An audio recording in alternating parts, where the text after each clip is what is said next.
All in Sports Network. We love sports.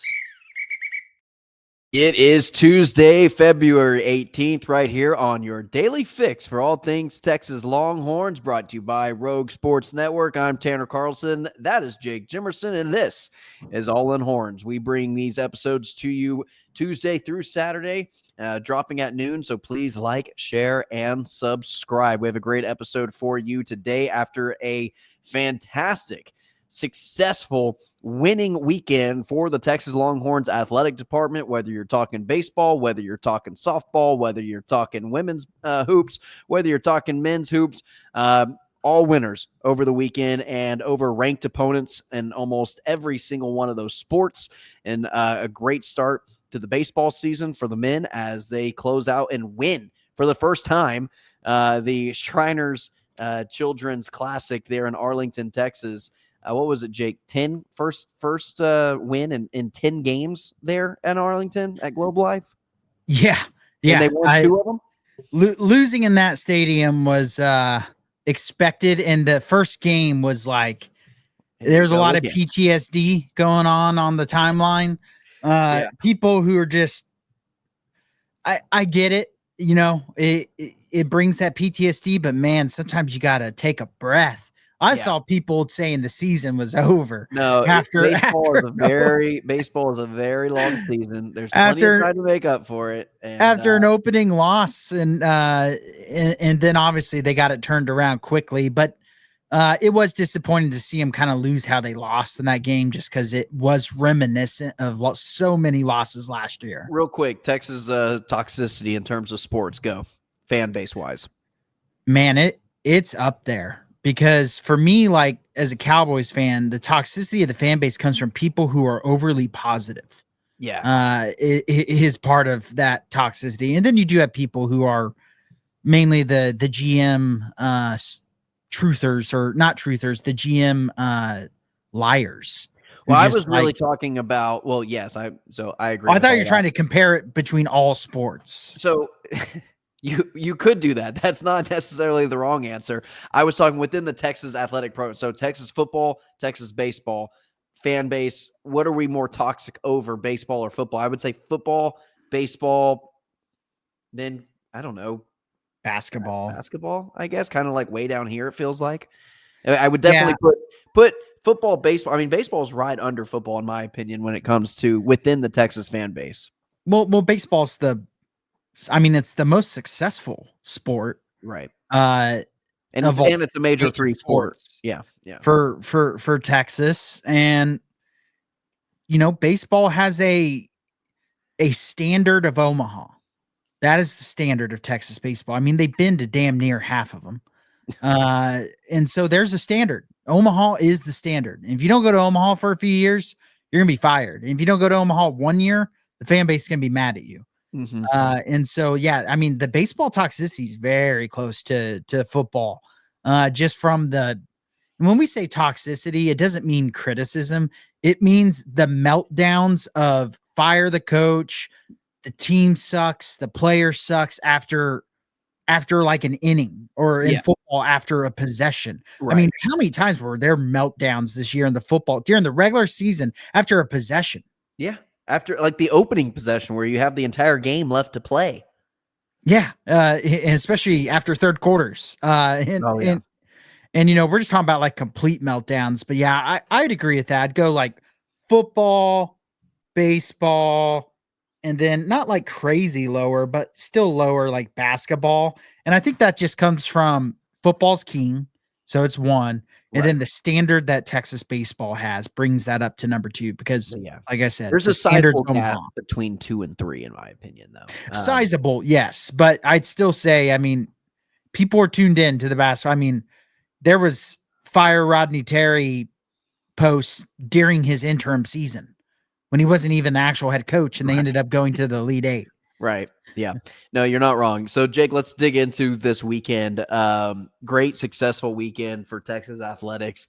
Start with baseball. Friday, Saturday, Sunday. Friday, you lose to Louisville in extras, 4-3. Had that game well within reach to win it, and then you kind of let it slip through your fingertips, or through your fingers. in the final inning of play, you go into extras, you end up dropping that game. But then you turn around, you play Ole Miss on Saturday, and you run rule them, a conference opponent, not a conference game, but a conference opponent in Ole Miss. And then you take on a ranked Oklahoma State team, and you pretty much dominate that one as well. And then you end up winning the Classic over the weekend. So, Jake, just kind of overall takeaway, we're actually going to have an interview with Mike Harge tomorrow. Tune into that. We're going to have a much more detailed look at what this baseball team is and how this weekend went with Mike. But just kind of overall thoughts on the weekend from the baseball team.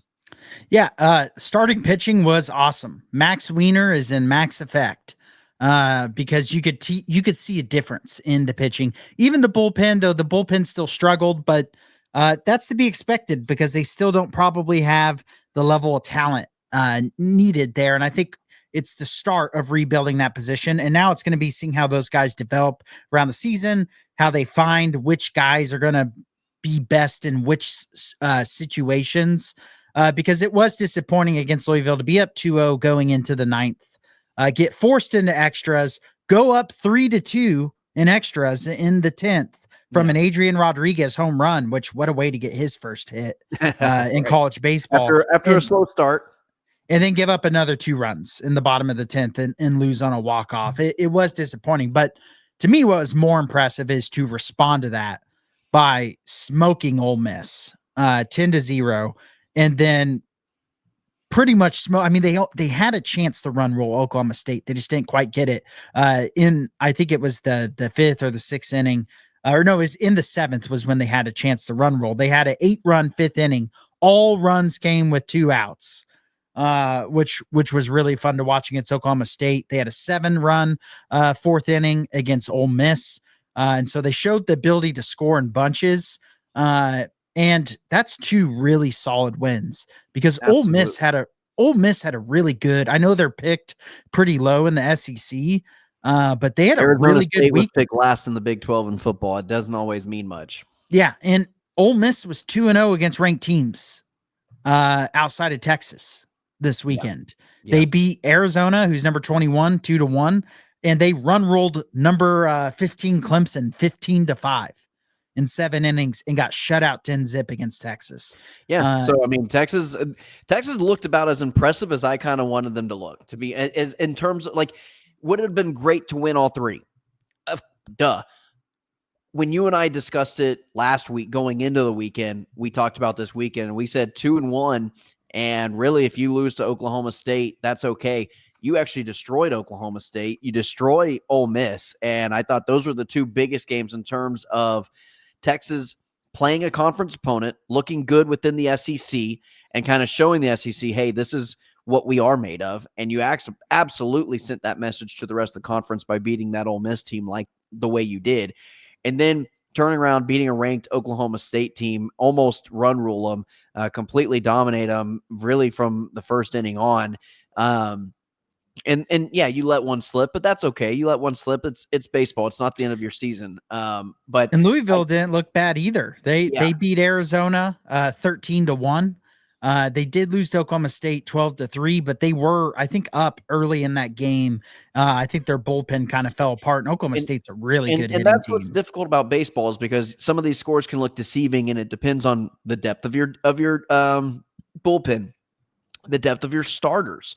If you have 1 or 2 good starters, you're not going to be able to really play your 3rd game and really stand a chance. And so, yeah, I mean, baseball's a fickle sport, and depth is more important probably in baseball than it is on almost any other sport, especially at that pitching position. But Jake, anything else you want to touch on baseball before we move on to softball or the hardwood?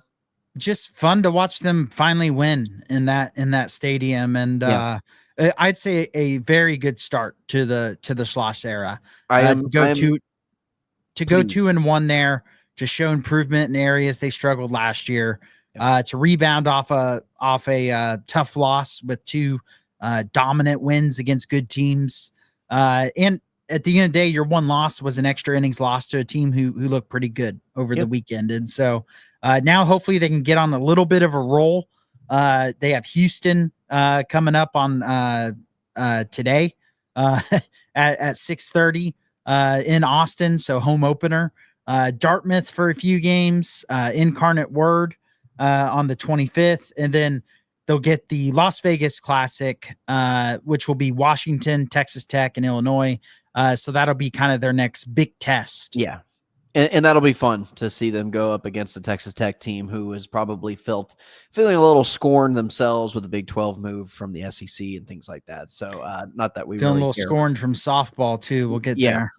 And speaking of softball, Jake, Texas softball has had a dominant weekend. Run Rules Maryland, they beat Texas Tech, number 8 Texas Tech 2-1, and handled UMass 6-0.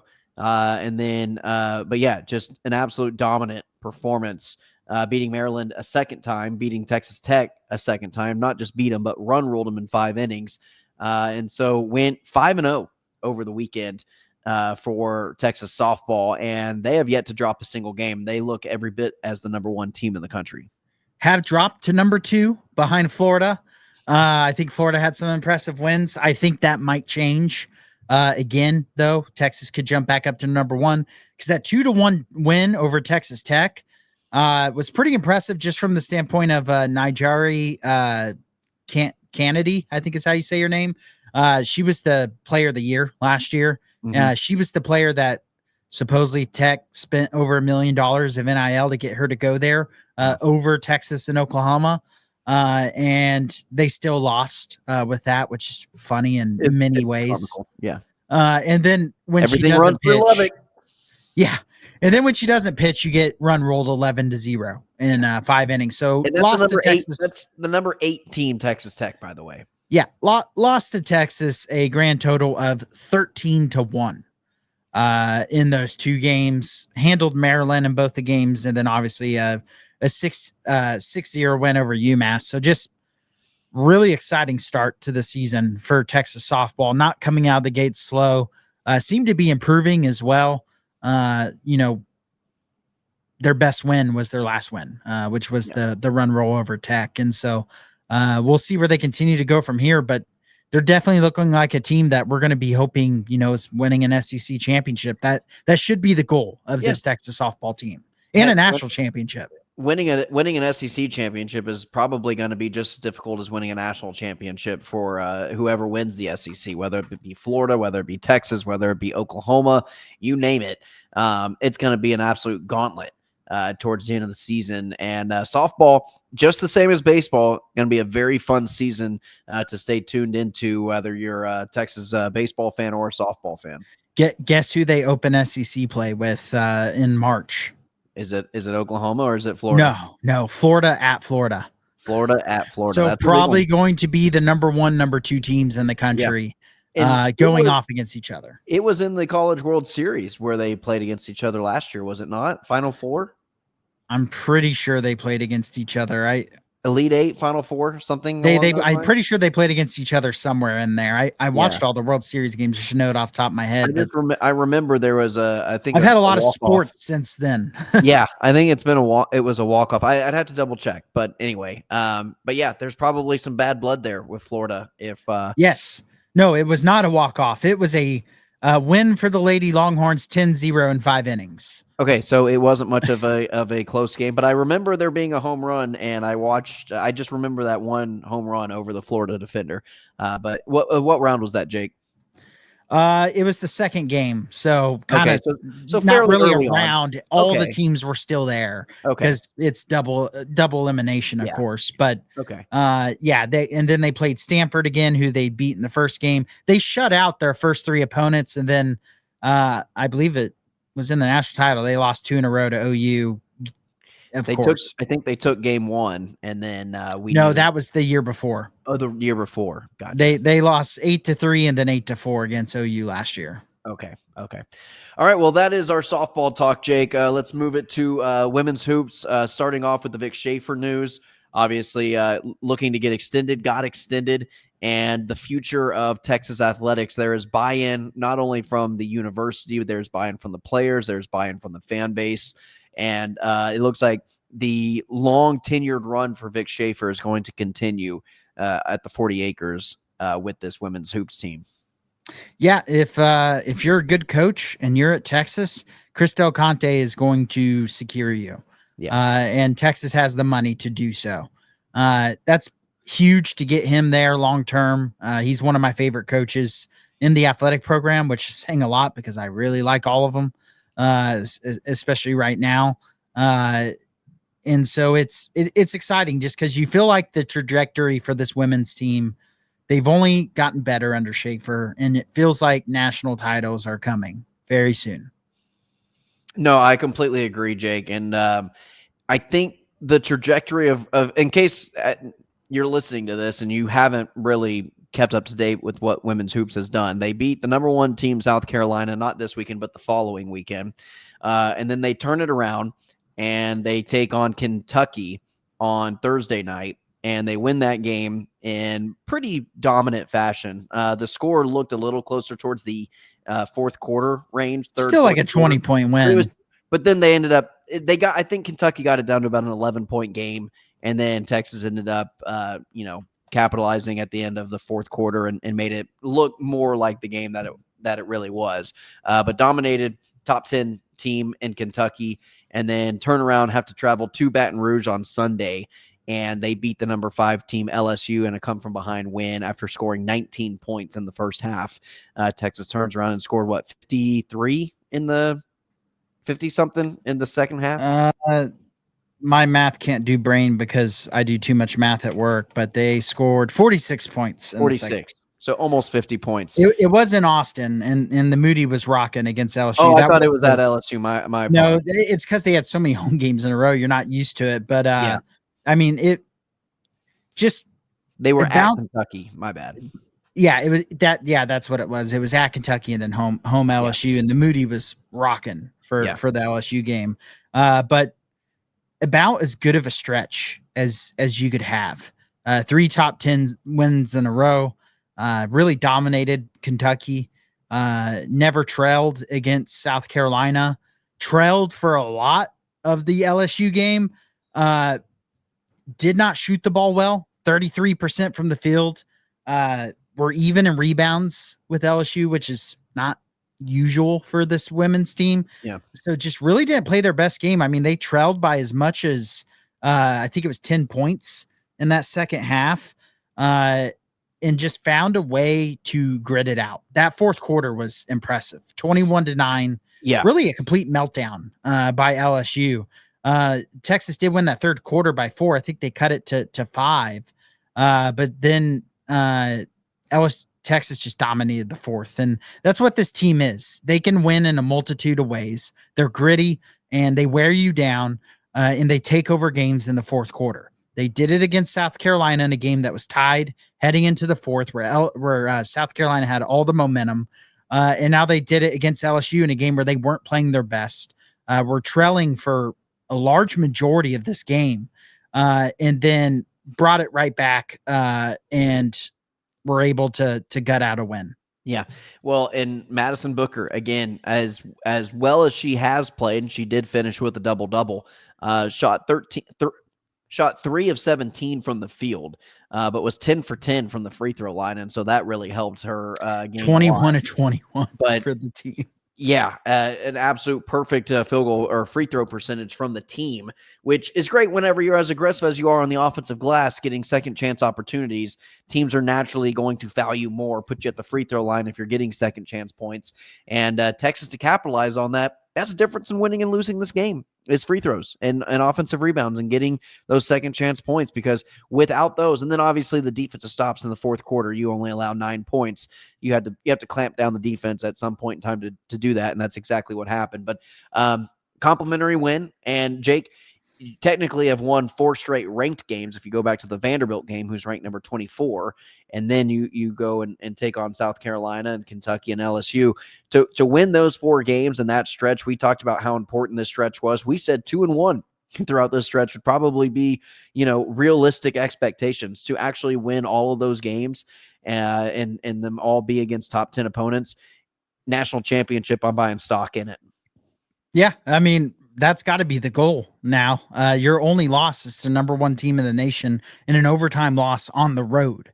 If you see him again, it'll be on a neutral site. And so that's got to be the goal at this point for this team, because they've shown they have that level of ability clearly. And like you said, the free throw shooting, that is just incredible. And all their starters shot free throws as well. And then I think it was just Brianna Preston who shot from the bench, who went 2 of 2. But for 21 of 21 from the free throw, by LSU went 13 and 19. Only shot 2 more free throws than them, but made 8 more. That's your ball game. They won by 7. That's how they won. That's a really good coach team. I mean, Kim Mulkey has won multiple national championships, and so it's not like LSU some just scrub team that doesn't know how to create mismatches and create matchups that they like and find those disparities, regardless of your team being a good rebounding team. LSU matched up well against Texas, and Texas was still able to pull off the performance that they did to win. And LSU is a good offensive team. I mean, just look at their scoring. If you just pull up their schedule and just look down their scoring, by far the lowest amount of points they've scored, or sorry, second lowest points they've scored this year. The only other game they scored this low was South Carolina. They scored 56. The rest of their games are 70s to hundreds. Past 100 points. So this LSU team is high powered offensively, and how good this Texas ladies team is on the defensive side of the ball is what impresses me the most. And it allows them to win games in so many different ways. And I think it's going to do them wonders in the tournament, because the ability to win games when you don't play your best, or when the offense isn't working as well, or, whatever the issue is, or have a game where your defense isn't as good and their offense explodes, which has certainly happened at times this year. To show that they can win in several different ways is really a key sign to a team that can compete for a national title. And Jake, let's go ahead and use our final 8 minutes or so to talk about the men's team, and losing 4 out of their last 6 games. They were on a 3-game losing streak. Turn it around at home against number 15 Kentucky. They win it, squeak one out, 82-78. Now, Jake, you did mention to me during the game that, hey, Texas probably should be winning this game just because Kentucky had some injury issues at the guard position. However, an absolute legendary performance by Trey Johnson again, had 30 points and 32 points to be exact, went 9 of 10 from the free throw line, and he kind of took over when the team needed him to close out a win. It just feels as though that's not a great recipe for success, to have to rely on Trey Johnson to score 30 or more points to elevate your team to win these types of games. But hey, a win over a basketball school in Kentucky, I'm never going to complain about that. Yeah, and a win where, you had to feel like your season was on the line. Whether it was or not, you can debate. But also, I'm just looking at it here, and Texas, or Trey Johnson and Trayvon Mark had 63% of the shots Texas took. And they scored 32 and 26, which is good for just doing some calculator math here. 58 of their 82 points, which is 70% or 71%. I'll go ahead and round up of the points scored in that game.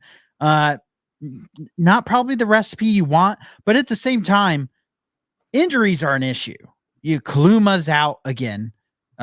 Weaver is out again, has been all of SEC play, might be back Saturday. That's their next game, is Saturday at South Carolina. If Weaver is back, I do think that's a really big boost for this team, just because he is kind of that energizer bunny. And if you can get Kaluma healthy, that's my biggest hope for this team, is we haven't seen them fully healthy the entire season. Yeah. At no point, which is not that common in basketball. You have some injuries, but to have 3 key guys hurt for pretty much the whole season, and sometimes multiples of them out. It started with Mark, and then it went to Weaver, and then it hit Kaluma, and now Kalima and Weaver are out. And like you said, this team as a full unit never has really gotten a chance to gel with one another on the court. They haven't played one game fully healthy. That is a really good point, Jake, that I never really thought about it until just now. And some people are going to go, it's an excuse. Well, yeah, it is a little bit of an excuse. Basketball is not a sport that's easy to overcome multiple key injuries. Right. The only good thing they've had going for them is Trey Johnson hasn't gotten hurt. Everyone else has been hurt as far as who you would have said are their main guys going into the season. You can even talk about a Jordan Pope or Julian Larry. They've been banged up throughout the season. Yeah. Pope has been, in fact, yeah, Jordan Pope came off the bench in this game. Yeah. And so you're looking at a team that you already knew is going to take a little bit for them to mesh. We knew the start of the season was probably going to be slow, but to never get a chance to mesh with what would be your actual starting five, I don't think that's been talked about that much for this team. And I know we haven't talked about it that much, and it's because I don't think neither one of us likes to give excuses unless it's officiating to reasons why, a season is going away that it is. But if this team can get healthy, I'd be at least excited to see, can we see their best basketball ahead of them? Yeah. And Jake, what does this game do?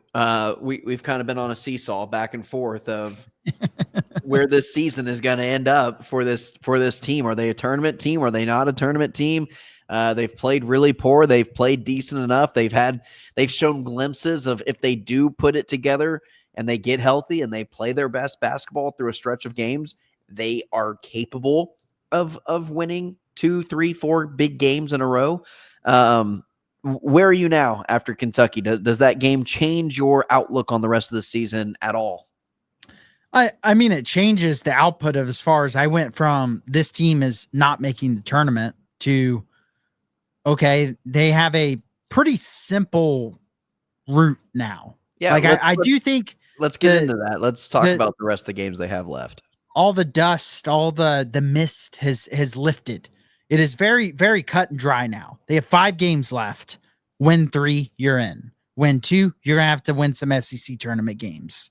Win 3, the SEC tournament will just matter for seeding. If they win 3 more games, I can confidently say they're in the tournament, because that'll put them at 8 SEC wins. 8 wins in the SEC this year is going to get you in. I'm going to go back to what we said 2-3 weeks ago, whenever they were taking on Vanderbilt, and actually it was before the Arkansas Vanderbilt stretch of games. Said it would be almost crucial that they win Vanderbilt and Arkansas, because you've probably got 2 losses coming up. But if you drop one of those games, you're going to have to beat an Alabama or have to beat a Kentucky to do so. Well, they dropped those games, and then they turned around and they beat a Kentucky after losing to Alabama.